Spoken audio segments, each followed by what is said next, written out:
అంటే నాకు మనిషి చేత కానీ మృగం చేత కానీ చావు లేకుండా ప్రసాదించు స్వామి అని వేడుకున్నాడు కదా బ్రహ్మదేవుడు కదా. హిరణ్యకశిపుడు మనిషి కాదు, మృగము కాదు, నరసింహ రూపం దాచాడు. అయ్యా నాకు ఇంటి బయట గాని ఇంటి లోపల కానీ నాకు స్వామి ఉండకూడదు అన్నాడు. ఇంటి బయట కాదు, ఇంటి లోపల కాదు, తన ఇంటికి మొదటి ద్వారం. అయ్యా ఆ మొదటి ద్వారానికి కొత్త యుగం నుంచి కలియుగం వరకు ఆ మొదటి ద్వారానికి సింహద్వారం అంటారు. ఎందుకో తెలుసా? అక్కడ నరసింహస్వామి పుట్టాడు కాబట్టి ఆ మొదటి ద్వారానికి సింహద్వారం.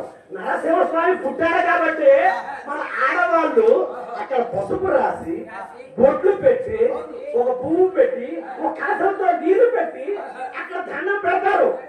అయ్యా ఆ ఆచారము ద్వాపర యుగంలో కాదు, కొత్త యుగంలో మొదలైంది. నరసింహస్వామి అక్కడ జన్మించాడు కాబట్టి నాకు ఇంటి బయట కానీ ఇంటి లోపల కానీ సోమడ కొడుతున్నాడు. అతని ద్వారం మీద స్పాట్ పెట్టాడు. అయ్యా